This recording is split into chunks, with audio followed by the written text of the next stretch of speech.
or whatever it is.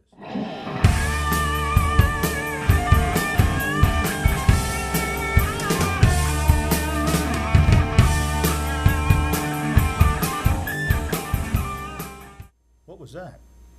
It was a thing. I don't know where that music came from, but man, whoever wrote that, he or she is really strange. I think it came from the 80s. Yeah, sounds like one of those 80s type of things, you know. Well, good day, ladies and germs. We've come all the way down from an acid trip to entertain you today, so you've got us for the next hour or so.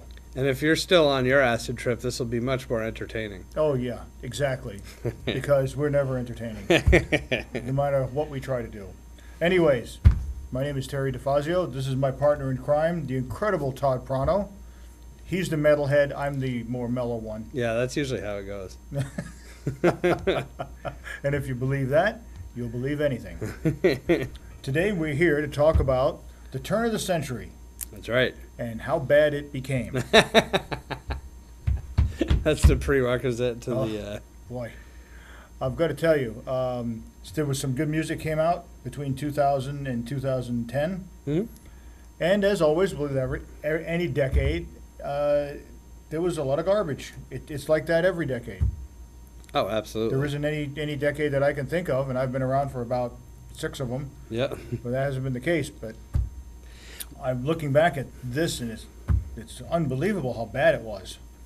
Yeah, well, it's every decade got a little bit more commercialized, right? Yeah. And this is where commercialism really started to interject, and then the internet really started becoming a major player too, which is good in some respects, and then in other respects it wasn't so good, because now you have you had your one-hit wonders in the 60s, 70s, and 80s, but virtually almost at this point that we're in 2017, we're virtually at a point where the goal is to become a one-hit wonder and get 9 million views on YouTube and be really popular for about 3 days, and that's like your pinnacle of success. Yeah. and there are only a few artists, bands, rock groups, whatever, that last much longer. Yeah. And we're going to talk about some of them. Yep. It's very tough, I think, to sustain a lengthy career nowadays. Yeah, well, I think part of it has to do with the fact that if you're talented, then that would help. And if you're not very talented, you're going to be the one-hit wonder. Yeah. Oh, yeah, absolutely. And I think what we're finding more and more as the digital age progresses, and less towards the beginning of the century, I guess I can say that. Yeah. I think what we're finding is that the better you are at marketing yourself, the more successful you are. That doesn't necessarily mean that you're a good artist. No. No, it does not mean that at all. And Todd would know that firsthand. If you look back through history, the bands that have been the most financially successful are the ones that are marketed the best, whether they're any good or not. Yeah. And now you largely have to know how to market yourself. And the tools are all right there online for anyone to use, but you have to figure out how to cut through the noise. And what record labels don't do now that they did back in the day was invest a lot of money in you. Record labels now are looking for people that already have a sustainability. They already have an audience. They already have a career, essentially, and the record label wants to piggyback off of that. And what they're finding is some artists are saying, why do I need you?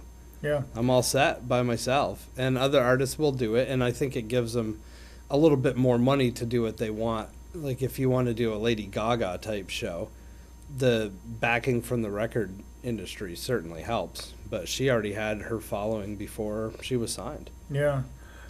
You would know this better than I, but as far as major record labels now, how many are there? Oh, I don't know an exact number, but it's not a lot. I would be surprised if it was 10.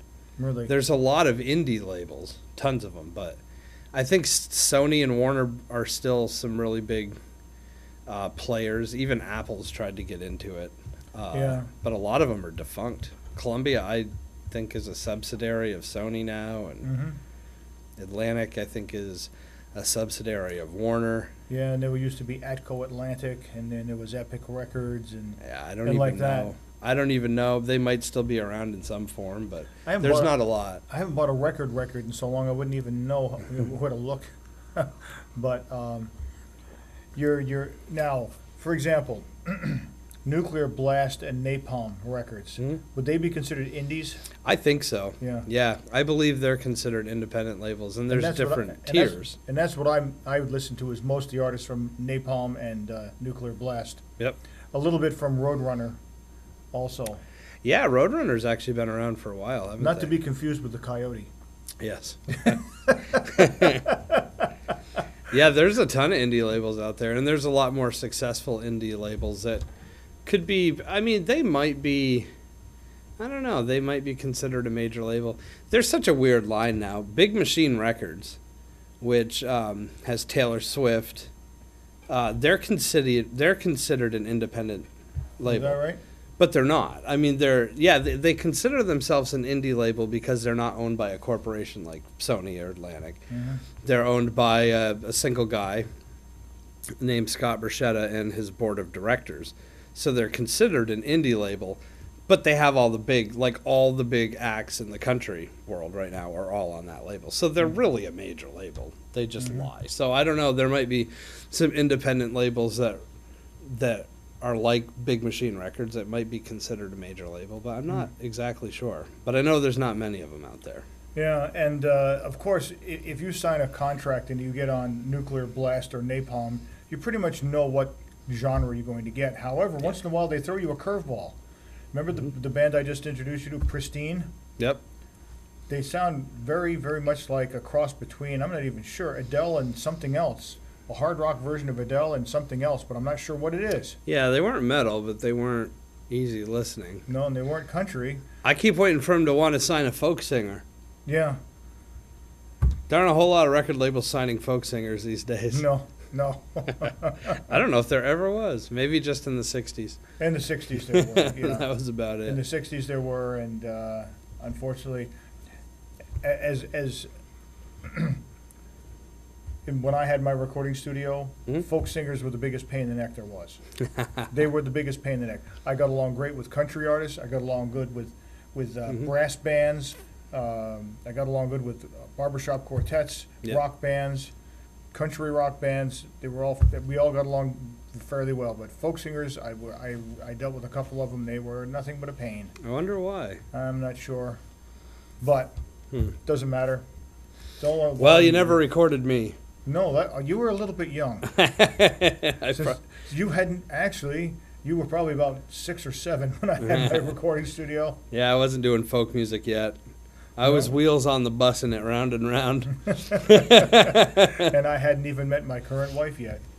No, that's true. I didn't meet her till '93, and I had my studio from 83 to 87, 88, right around there. I knew her. Yes, you did. You know her. I done lived next door. Exactly. Yeah, and that's how I met you, as a matter of fact. Yeah. And now he's my boss. So small world, isn't it? Go figure. It's a small world after all. People say there's too much inbreeding up here. Yeah, well, I don't know if that's considered. Yeah. I think we'll go with the Walt Disney thing on that. Small world after all. Yeah. You know, I rode that ride down at Walt Disney. It was the most terrifying ride there was. It was terrifying. Absolutely. The Steamin' Demon and all those big roller coasters and going 1,000 miles an hour. No, Small World scared the heck out of me. Just because of the music? Yeah. Dun, dun, dun, dun, dun, Yep. dun, dun. I immediately got suicidal tendencies. They were on that ride? Would have spiced it up a bit. I know I wrote it, but I can't remember it. You know what I really liked was Space Mountain. Yes, I went on that. I loved that as a kid. I don't think I'd do it now. No? I'm more of a wuss now. Yeah, the last time I went on some of their roller coasters, we went on the Mount Everest ride. And, yeah, I think I've had enough roller coasters. I've been on enough of them. Well, speaking of roller coasters, that's exactly what happened at the turn of the century, music-wise. Yeah. I guess with everything. Well, you know, we had a phenomenon come out, I think it was around 2002. You can correct me if I'm wrong, but I recall that about 2002, Napster came out. That sounds about right. Napster, BearShare, Kazaa, LimeWire, and Audio Galaxy all came out. And it caused a major stir because people were sharing files with each other over the internet and basically taking music for free. Yeah, and the result of the way the record industry is today is a result of how they handled that. They didn't necessarily handle it that well. But yeah, and that's largely where we are now, except I think Napster is still a thing, but it's like any other streaming service or pay service. You know, you can stream the songs or you can download them and own the file for 99 cents or whatever. I do believe Napster is still around because I think my music is on it. I pay a third party to distribute my music to all those because there's so many that come and go. It's easier to just have somebody that does the distribution for you. But I never got into Napster or any of that stuff, largely because I never owned a computer until at least 2005. It's hard to believe. And that was about when it started to be, the odd thing was, you remember this one, the odd thing was one of the artists that got upset with him was Metallica, and Metallica used to let people come and record their stuff in concert, and they didn't care. Yeah, I think what happened, and it's still going on today, is I think artists feel like it cheapens. It doesn't cheapen their art, but I think they feel like it cheapens their art because they spend so much time and so much effort and, frankly, a lot of money recording this stuff just for it to be given away for free. And the counter to that is, well, go out and tour. You make your money touring. You don't make your money on royalties. And there's a hint of truth to that. But recording costs have not gone down. It's probably gone up. They've gone up, yeah. So the consumer gets the product for a considerably lesser price than they've ever had before. Yes. And the artist is paying more to deliver that product to them. So it really doesn't make a lot of sense. If you owned a sporting goods store, you wouldn't want to spend a whole bunch of money bringing in baseball gloves just for people to come and take them off the shelves. Yeah. And occasionally throw you $1 or so. Yeah. And I think one of the big criticisms and one of the reasons why Napster got popular and other file sharing got popular was that people didn't want to buy whole albums because they didn't like all the songs. Yeah, that's that was a major concern, and because some bands you get an. I'll give you an example. Van Halen's first album.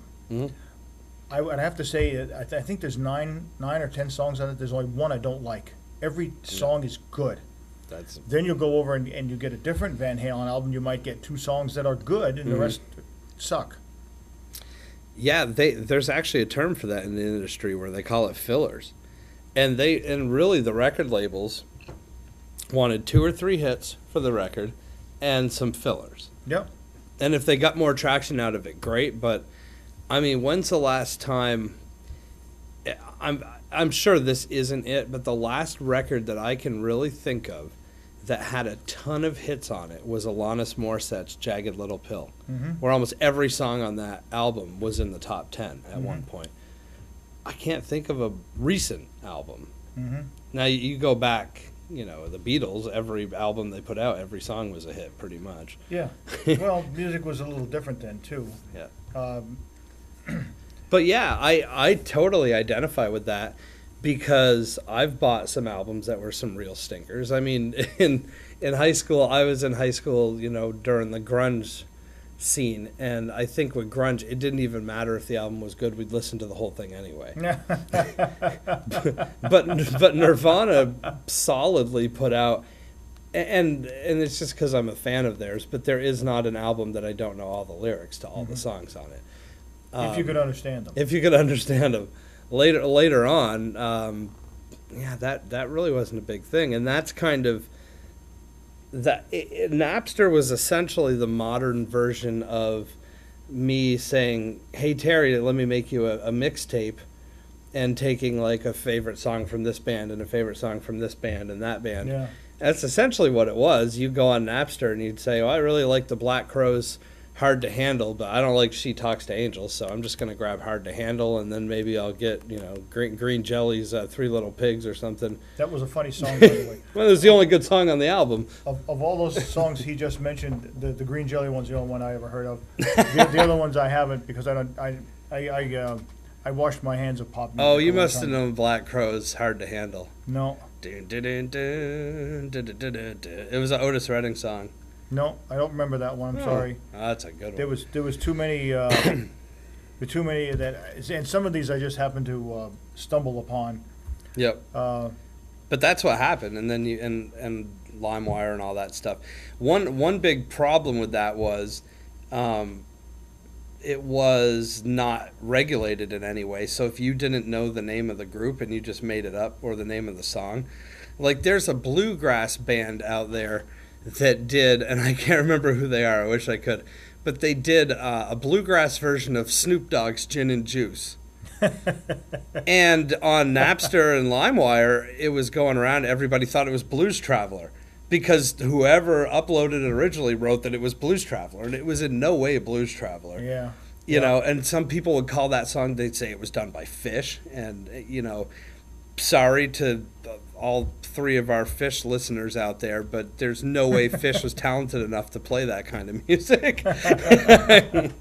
Or not messed up enough on drugs. Yeah. So that was a problem too. You get the wrong names of songs and like the band or not. And people didn't know the difference, because the other thing that Napster did was it really took out the deep connection between the consumer and the or the fan and the artist. Mm-hmm. So like your favorite bands, you can name the names of all the musicians in the bands, right? Usually, yes. That doesn't happen anymore. Most of the time, people nowadays don't even know who sings the song that is their favorite song. You have a There's very, no very connection. very valid point there. Yeah. As a matter of fact, I said this to my wife several times. When I was in high school, the bands that we really liked, you could not only name, the name of the song and the band, you could name who was in the band. And today, you can't tell who's playing drums for anybody anymore. Back then, you knew Ginger Baker played for Cream. You knew Carmine Appice played for Vanilla Fudge. You knew who played drums. I mean, I could even tell you who played drums for Iron Maiden. Right. Yeah, Nico McBrain played drums for them. Yeah. But now, They I couldn't tell you who plays drums for Delane, even though I love the band. yeah. But I could tell you who played the two guys that have played drums for Nightwish. I could tell you who that is. Well, it's tough. They don't put it in liner notes. Well, it's there, but nobody looks. Right. Well, that's the thing, and it's caused bands to spend a lot less money putting together liner notes with all that, because that costs money as well for graphic design. And iTunes gives you the option. I don't think Amazon does, but iTunes gives you the option to put a digital booklet along with your download.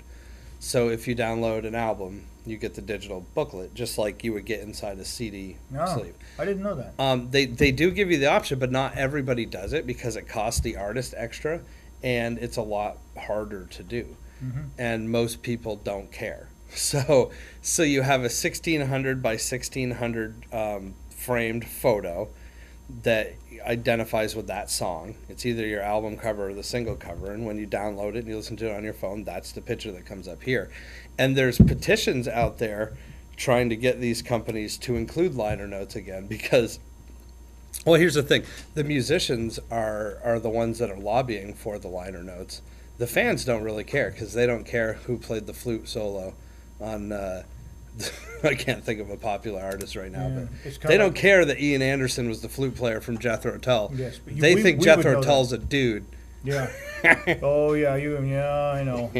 You realize when they first came out? Did I get that name right? It was Ian Anderson, right? Yeah. Okay. They had one of the DJs, I think it was in the UK, didn't even call him Jethro Tull. He referred to him as Jethro Tull. Jethro Tull. Yeah, he didn't even. And by the way, Jethro Tull was a farmer.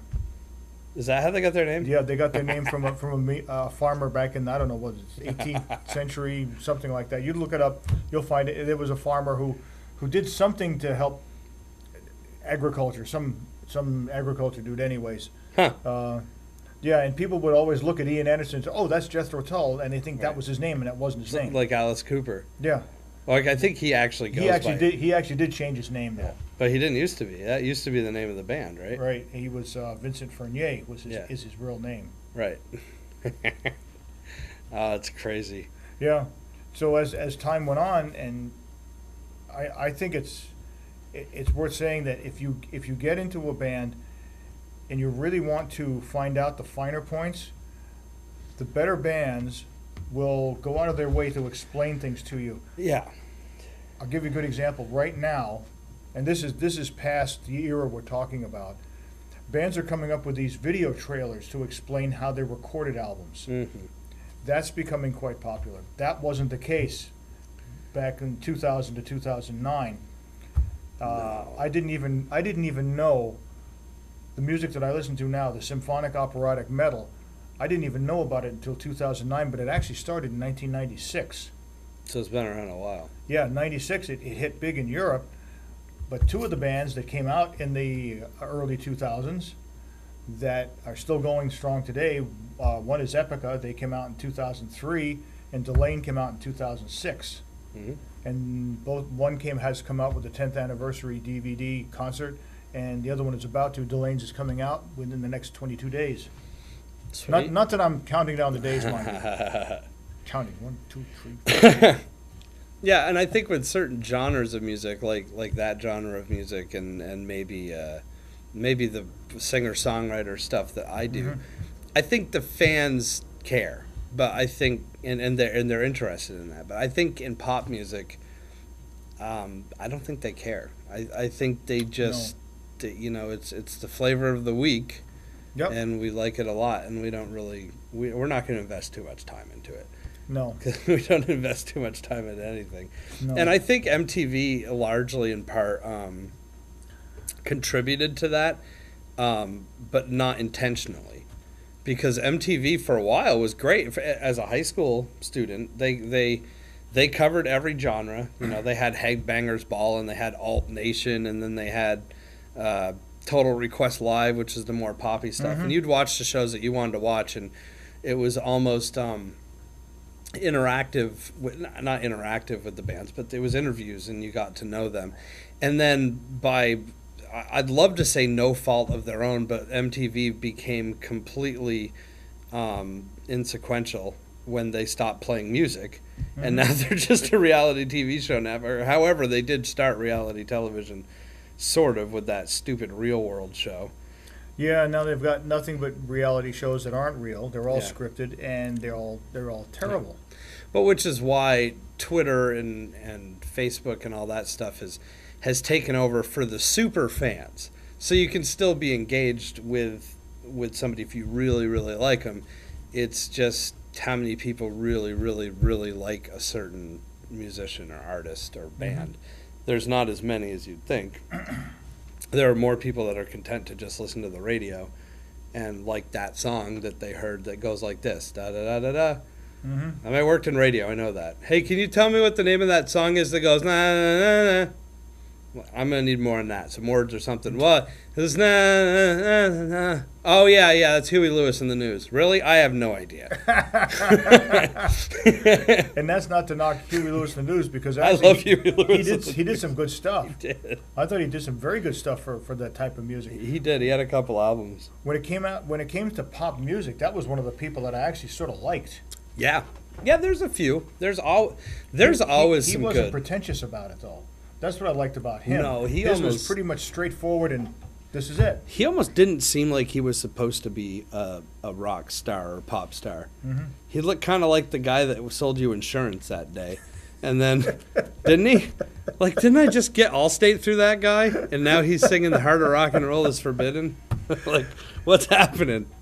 Todd here came up with a good one. The keyboard player for Epica shaved his head. Yeah. And Todd said now he looks like the greeter at Walmart. Yeah, he kind of does. He doesn't fit in with the band anymore. But I'll tell you, he plays a mean keyboard, and he's got this curved thing. And he walks around the stage with it. He hammers on that. That is a cool keyboard. The guy's really good. But I know what you mean, and yeah. Sure, it wasn't Geico. I mean, it might have been Geico. Yeah, it probably was. He doesn't.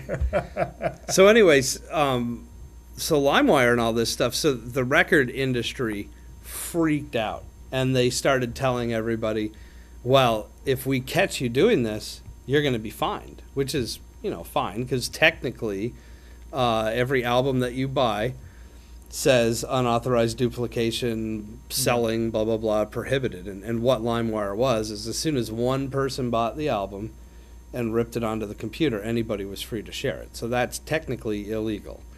But the record industry noticed that it was going to start attacking their bank accounts, so they went nuts. And they prosecuted a few people, and they went after the Napster guy hard. I don't know what the settlement was. But by and large, people were saying, well, I don't want to pay. Wasn't a CD back then like $20? Not that much. 15 maybe? It settled on $14.99, $15.99, like that. When CDs first came out, I remember the first time I really saw them was about 1982. They didn't sound good because the sampling rate wasn't high enough. Didn't figure that out yet. And they hadn't, and they were $25.99. I saw a Judas Priest CD. Yeah. And it was that expensive, and it didn't sound even as good as a record. No, that sucks. But by 1985, that all changed. Yeah. They figured out that they had to raise the sampling rate because they sounded dull.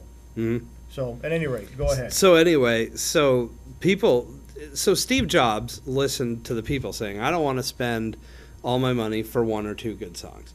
So Steve Jobs went to the record industry, and this took years. This took 3 or 4 years or something like that, with him saying, look, we'll make a platform where it's all legal.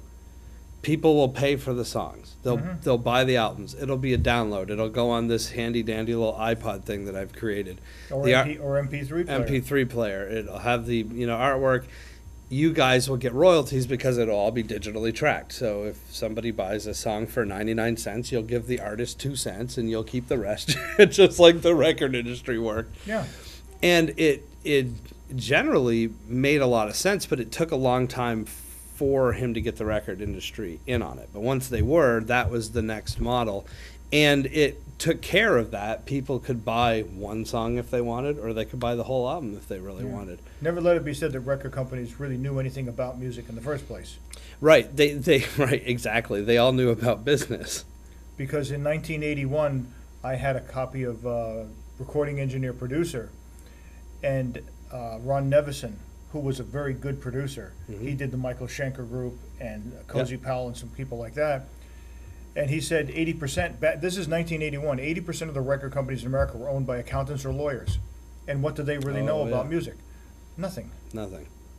No, and in the 50s, so in the 50s, 60s, and well, that's about it, maybe before the lawyers started taking over, it was actually quite fantastic because record companies were owned by these old men with a lot of money. And they would basically send out their A&R people. What are the kids into? Well, they like, this group. All right, sign them to a deal. Mm-hmm. And by the time the lawyers and the consultants took over, it was so much the bottom line that they wouldn't even give anybody a chance. So if you listen to how diverse the 60s was compared to how diverse the 80s were, there really wasn't a diversity, because in the 60s there was literally 70-year-old men going, the kids like them turtles. All right, sign them. Yes. And that's why you had the diversity that you did. You could, top 40 radio in the 1960s, Todd, because I lived through this. I'm that old, you people out there. I am that old. I just read about it in books. Oh, okay. I'm a byproduct of that generation. You could hear anything from Petula Clark to the Monkees to Jimi Hendrix to Steppenwolf to the Animals. You'd hear it all. The good, the bad, and the ugly, you heard it all. Now you have to go to 16 different places to hear all of that. Yeah, because it's so gentrified. And it always has been. Since 1970, that's when it got Yeah. homogenized. You know, it's funny though, because I've actually been reading a lot about this, and we're going way back to like the 20s now. And they'd invented the first like recording machine in like the 30s. It was probably late 20s, early 30s. So it had a lathe that cut a record live, and there was no electricity to this machine. There was a weight, and they would tell you, you're on. They'd drop the weight. The weight would slowly sink down and spin the turntable and cut that record live. And you had to be done your song before the weight hit the ground, because that was the end of the record. And that's how they recorded. So they went through, and like the Carter family and all these people are largely credited for capturing a lot of American music. But they went through and they went into like poor communities and like in the deep South, and they recorded hillbilly singers, and they called that hillbilly music, and they recorded blues singers, and they called that race music, and folk music. And that's when they started making these groups, because they were only going to sell them to the groups that they were intended for. So like Robert Johnson and Son House and these old blues players, it was called race music, and it was only sold in the southern black communities. Yeah. And hillbilly music was only sold in like the poorer white southern communities. That's where the beginning of all this multi-genre stuff really happened, but they weren't making a lot of money on it. By the 80s, it was completely whacked out. Yeah.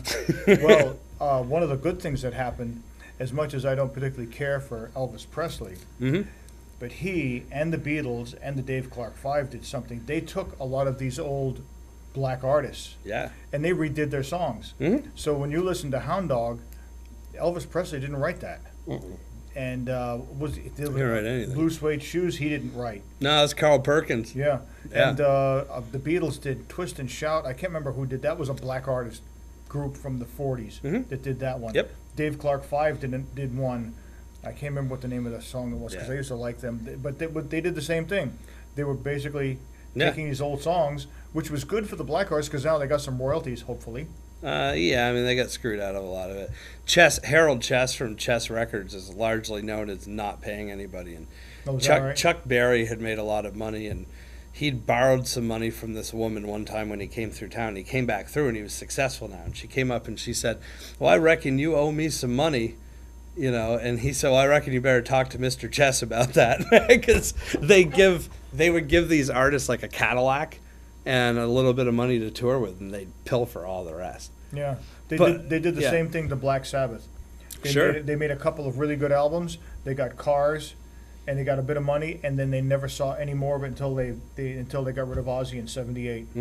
Yep, they all had really nice cars and a bit of money, and then that was it. The record company screwed the heck out of them. Yeah, but rock and roll is a direct descendant of hillbilly, country music, and Southern blues and gospel. Yeah, meshed together, created rock and roll, and just widespread into. But yeah, and Terry's right. Now, if you go on Sirius, I was driving back from Connecticut this past weekend, and I started on the dial on 1, Sirius, 2, 3, 4. You know, I didn't really settle on a station until like Lyndonville. I was pretty much home by then. I'd gone through 86 stations. 86. There's like 4 varieties of country and 4 varieties or more of rock and like blues and like I was trying to find was the comedy channel, but I didn't want to pull over and Google it, so I was like, I'll get there eventually. But I'd hear a song and I'd stay with it for a little bit. 80 something channels. It's crazy, and there's way more than that. Yeah. Well, even XM Sirius.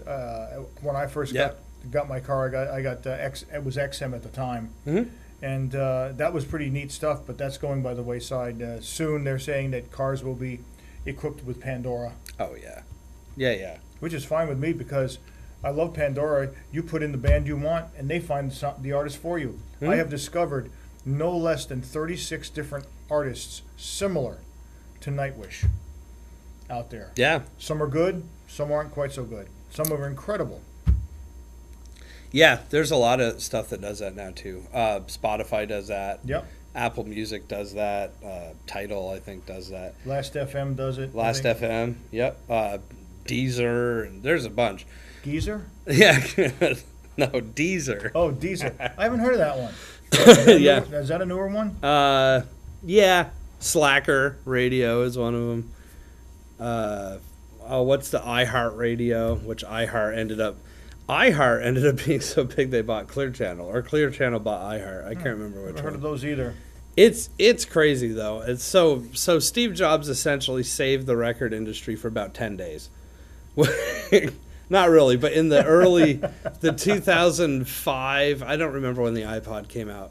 But for maybe 4 or 5 years, iTunes was king, and then streaming came along, and now it's a complete. I can't say the word that I want, but the first word is an expletive, and the second word is show, and that's exactly what it is now. I don't have anything against streaming because I love the fact that Steve Earle's new album just came out, and we weren't getting paid for like a week. So I streamed it, and I said, this is great. Now, the one thing I did that virtually nobody does anymore is when I got my paycheck, I bought the album. No.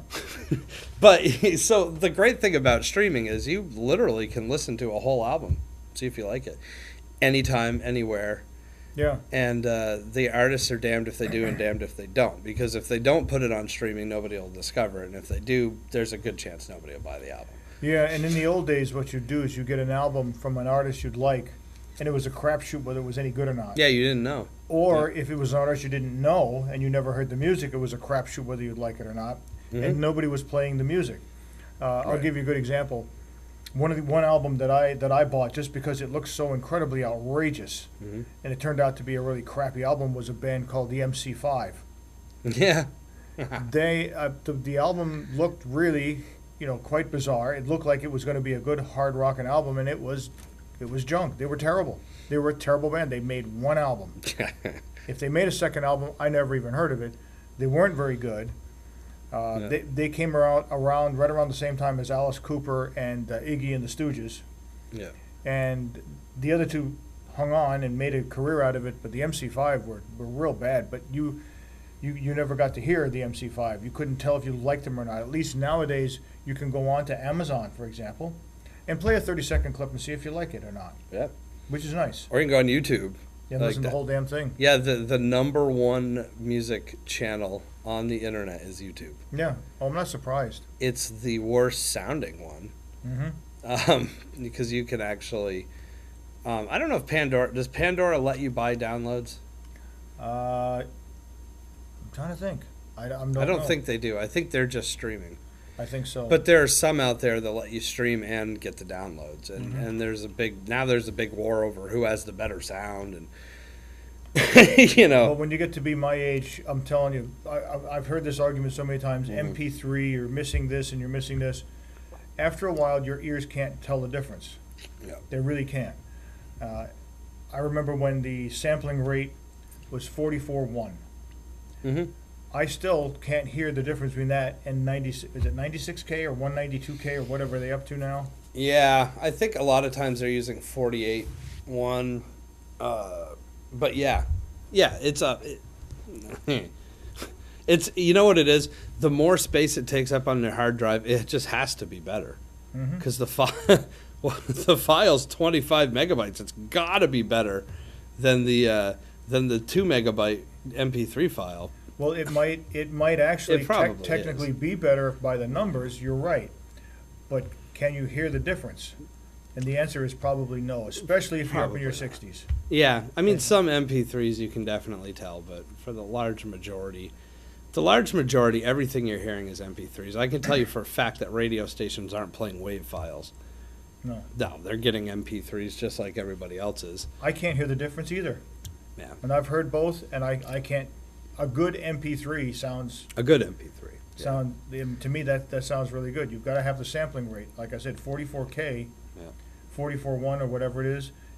That's the one that I think is the best sounding. Yeah, that's pretty much still standard for music. But yeah, I don't know like what's going to happen. But the one thing that the bands in the 2000s, and we're primarily focusing till 2010 today, even though we haven't talked much about the music. We've talked more about the delivery system. The one thing those bands had an advantage of over the MC5, per se, is nobody knows what their album cover looks like, but they had videos on MTV and YouTube. And, Right. and they made videos back in the 70s and even 60s, too, but nobody ever saw them. I know. And now they surface on YouTube. It's like, oh, did you know that such and such had a video for this song? Most people didn't. Yeah. Because there was no way to watch it. Yeah, I know. I never saw any of these videos, and you'll see Clapton, you'll see Hendrix, you'll see all these videos that. It's like a produced video too. It's not just a live video. And It's like, what? Yeah, I know. And now, if you want to see a band play their video, you go to YouTube. Oh yeah. Or what's the other, Vivo? Vivo, yeah. Yeah, I mean. Vivo Las Vegas. Yeah. No. Yeah, it's a whole different thing now. Yeah, if you go on YouTube, then you'll get to see the latest Nightwish video to one of their songs, but you won't see it on MTV, which is really. But you won't see anything on MTV except for reality shows that aren't real. Like 16 and Pregnant and Bridezilla or whatever these are called. Yeah. How I Met Your Mother, the Axe Murderer. That would be a great show if they combined the two. I would watch that. I would actually take a gander at How I Met Your Mother, the Axe Murderer. There was a show on called So I Married an Axe Murderer. It was either a movie or a show. I think it was a movie. Yeah. Yeah. There's a lot of. And I'd like to say that our executive producer for this show is Tracy. Mm-hmm. And she made up this list of music that came out in that decade that we're talking about, and I'm not going to talk about hardly any of it because I didn't listen to any of it. See, I'll know most of it because I worked in radio at that time, so I probably will know a good chunk of these, just because I worked in radio. But here's one that Todd and I will identify right off. We don't want to identify with it, but we'll identify it. Okay. It was Coldplay's "Viva La Vida." Oh yeah. And the big controversy about that was that Coldplay sucks. Yeah, we knew that. If you listen to that song and you listen to "If I Could Fly" by Joe Satriani, you will hear a direct ripoff. Yeah, oh yeah. It is so blatant. Mm-hmm. It was even worse than George Harrison. Oh, My Sweet Lord? Yeah, My Sweet Lord and He's So Fine. Yeah. You listen to those two songs and you'll hear the ripoff. You listen to these two songs, you'll hear something very, very similar. Unfortunately, Joe didn't win that one. I guess the whole thing got dropped. Yeah, I think they settled it out of court or something like that. I hope Joe got a few million out of it. I bet he did. I hope so. I bet he did. That's seeming to happen a lot more nowadays, too. Like Marvin Gaye's family must be really hard up for money because they keep suing people saying that they ripped off Marvin Gaye. And I don't think they did. Like, this song goes past Blurred Lines by Robin Thicke. No. It's like the biggest hit of the summer 3 years ago. Mm-hmm. And they said they ripped off his drum beat and bass line. That doesn't matter. You got to do a little more than that. Exactly, but they won. They won millions. And then poor Ed Sheeran puts out a song called Thinking Out Loud, and they let the song become a mega hit and go out for 2 years. And they go, I think you ripped off our buddy Marvin again. And so I'm going to blatantly rip off Marvin Gaye songs so they'll come after me. And that's just so I'll gain some publicity. I don't have any friggin' money, so good luck. They won't get anything out of that. Yeah. Good luck. You can have my iPhone. Yeah. Yeah, and I don't know how Vanilla Ice got away with Ice Ice Baby, but he did. Somehow he got away with it. Either that or Queen didn't care. I think Queen probably didn't care. A lot of these groups, though, will, like, when they take samples, like Rapper's Delight, what was the sample for that? Anyway, they pay the artist. Yeah. The big problem is when people don't pay the artist. But, like, Viva La Vida and Learn to Fly, right? Yeah, if I Could Fly. If I Could Fly. I did this on the radio. I mixed the two together, and I played them at the same time. And Joe Satriani is playing the notes that Chris Martin's singing. Yeah. That's a blatant ripoff. Yeah. You want to rip off a chord progression. You can't rip off chord progressions. There's only so many chords. Right. There's so many beats, and so it's a bit ridiculous. Except if you're Steve Vai and you make up something that no one's heard of. Right. Yeah. Well, some band tried to sue Led Zeppelin recently Yeah, over. over Stairway to Heaven. Yeah, And all it is just an ascending scale yeah. in the key of A minor. And they lost because it's anybody can play, like, so many songs are written with that chord progression and that ascending scale in the key of A minor. And this band, who if their version, I don't think that if Led Zeppelin heard it, they would have said, well, that'd be a great song to rip off, because it was the worst song I ever heard. Yeah. Not that Stairway to Heaven, I love Led Zeppelin, but Stairway to Heaven. Yeah, Stairway to Heaven, when it was released, which was what, 1971. Yeah, that's probably right. I have that album. It's Led Zeppelin 4, Mm-hmm. and probably their most popular, and probably their last really good way one. you move, gonna make you sweat, gonna make you groove. Yeah, they essentially made that song so bands would stop copying them. They put that really unorthodox beat on it, because Led Zeppelin became the poster child for garage bands. More garage bands popped up after Led Zeppelin than almost anybody. And you know what's funny is Led Zeppelin took a lot of their riffs from the Delta blues people. Yeah. Back in the 20s. Like, most Led Zeppelin songs, frankly, if you were going to sue Led Zeppelin over ripping off a song, it wouldn't be Stairway to Heaven. It would be almost every other song is like a Howling Wolf riff or a Sunhouse riff. Maybe Dazed and Confused. Oh, gosh, yeah. Something like that. Yeah. That was a good song. I really liked that one. Absolutely. I personally liked Led Zeppelin 1 a lot. Led Zepp 2 was a slightly more commercialized, but also good. 2's all right. I love Physical Graffiti. That was a good one. I love that album. Yeah, But they were good too. But then you get into this bunch around now, and you've got almost totally machine-made, homogenized music. Yeah, there's a formula now. There's a formula of what's going to sell and what's not going to sell. And it doesn't mean that the songs are going to be bad, because every once in a while there's a good song. Mm-hmm. Pop music can have some really good stuff, even though it's not really that different. Yep. Once in a while you'll hear something. I remember I think there was even one song by Paula Abdul I thought was pretty catchy. Sure. Oh, I still hear stuff every once in a while, and I'm like, it's a good song. That's never happened with Coldplay. No. There's just something about them that I do not like.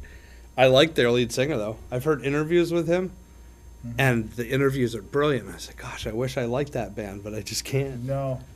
No, I can't after what they did to Joe. I'm sorry. Well, I don't hold that same grudge, but but here's the thing: pop music is short for popular music. Yes. And literally Beethoven at one point was pop music. Yeah. That's one thing that we have to think about. And probably in his day, Mozart was the guy that was the renegade, the heavy metaler.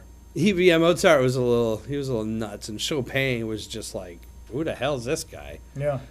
He's my favorite. You had your. I imagine I'm really not that old, you know. I know, I didn't think you were.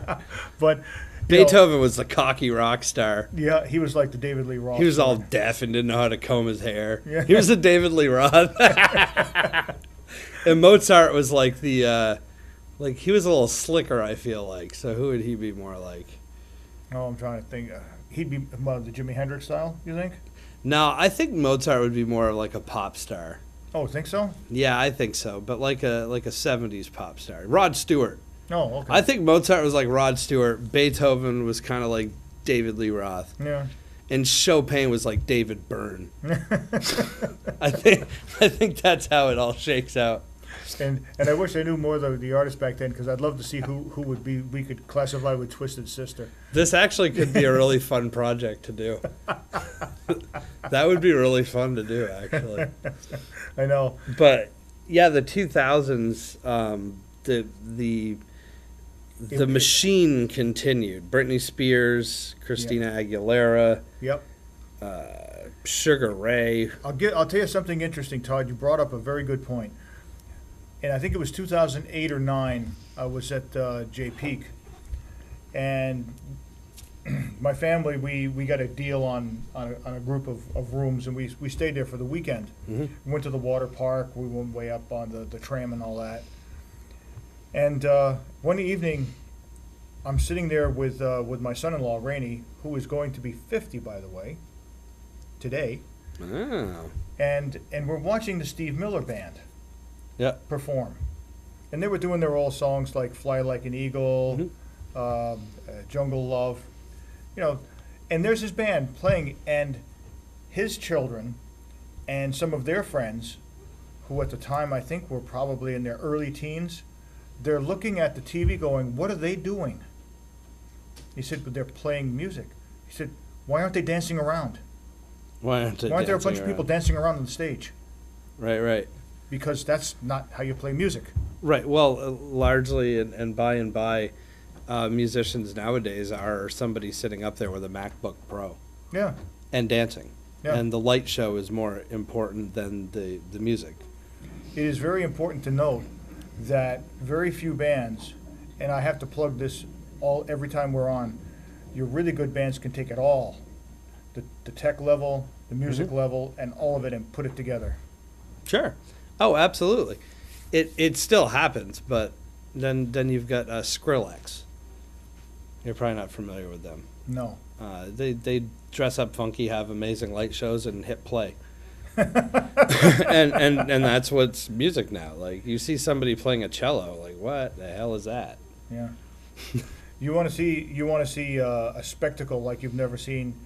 Get a load of Nightwish's Last Ride of the Day. Mm-hmm. Take a gander at that if you want to see a spectacle.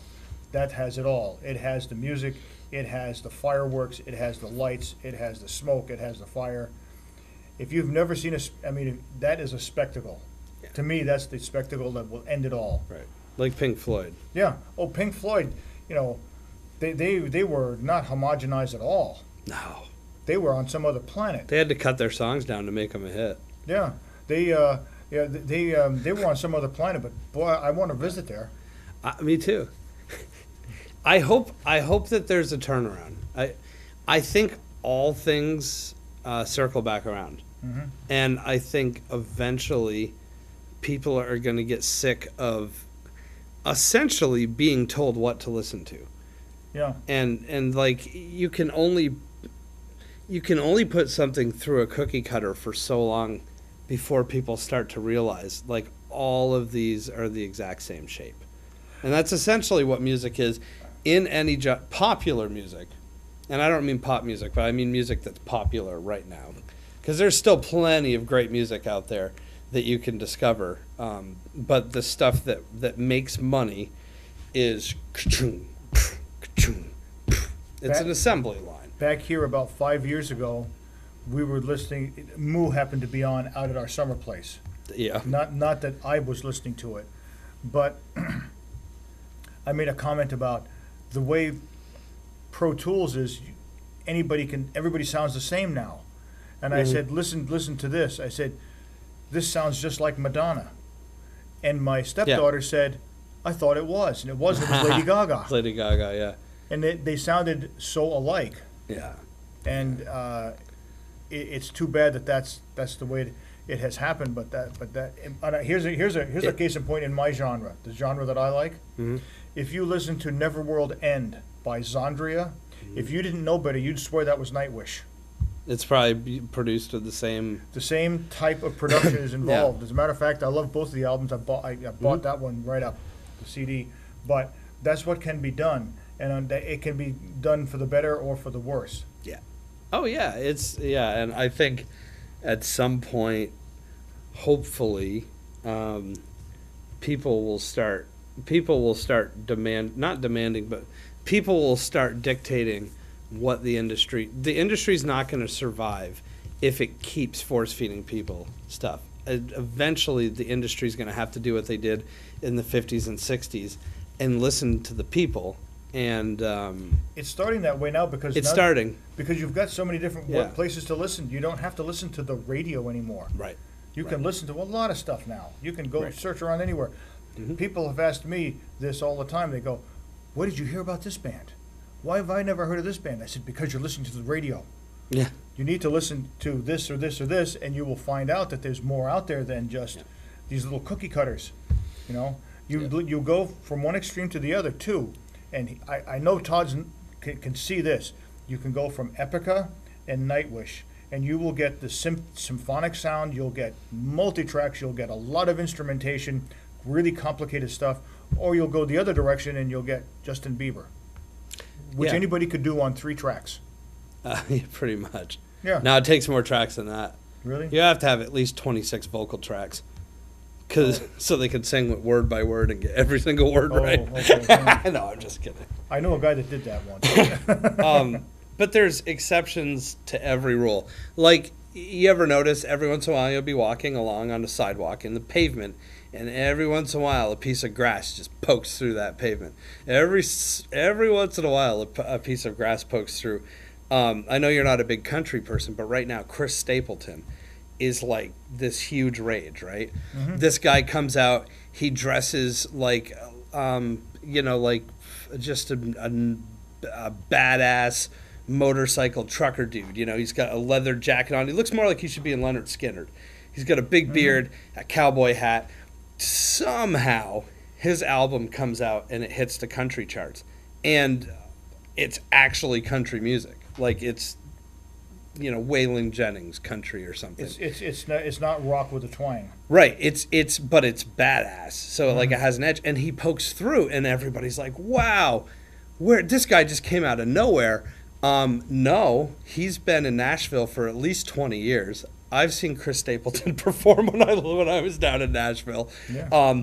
Back then, he was just wearing a ball cap, and he was clean shaven, and he's written a lot of the songs that you hear on country radio. But for some reason, it's almost like somebody that was like interning at the record label, like pulled a goof and switched something, and they accidentally released this album. and go figure, people are like, oh, this isn't like anything that's on the radio right now. I like this. And until the record industry starts to realize, maybe we should start focusing on what the people like again, and not like force feeding them a bunch of garbage. I had the same argument. Maybe something will happen again. I had the Until same then, argument with the former program manager for a radio station where I lived, WCFR, one of the worst stations you'll ever hear.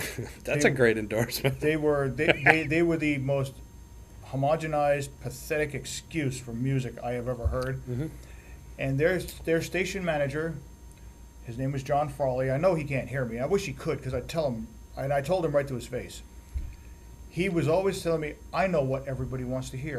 And this is what they want to hear. They don't want to hear that chainsaw music that you listen to. Well, guess what? People are still playing chainsaws. Of course, and loving it. Sure they are. Whether you're from Norway or Sweden or from Europe or even America, people are still playing chainsaws and loving it. Their research shows them what people so they think in demographics, and they think in demographics of what's going to sell products to their audience for our advertisers. They don't really think in terms of music. No. And it works extremely well for that. Yep. Now, with all this being said, with all this pop music, we're obviously not big fans of it, but No. a lot of people are. Yeah. And there's always going to be a market for that. I think the problem is that what you and I seem to focus on a lot is that there's absolutely no other market unless you go find it. Where unfortunately people FM radio, didn't it start for that alternative? Like, wasn't AM radio was top 40. right? And then FM was like FM was the rock stuff. Yeah, see, we don't have that anymore. Now No. AM is just talk radio. And sports. It's sports. And Imus somehow is still in the morning. Imus in the morning. Get his wheelchair out. Cowboy hat ranch. Wrinkle up old skunk. At any rate. Anyway, so we've wasted a perfectly good hour of your time, and we hope you have enjoyed it, because we have. yeah, And I could complain about this stuff for hours. yeah, someday we will, and we'll really bore the heck out of you. Until next time, and by the way, I'm out of coffee, so and we by gotta the way, go. in 21 days, the new Delane live DVD CD is coming out, 10th anniversary. I met their lead singer. She's a wonderful, wonderful woman with a great voice. Watch for it. When we get it, we will play it, because we have permission to show their videos and play their music. So, until the next time, Todd and I will see you on the flip side.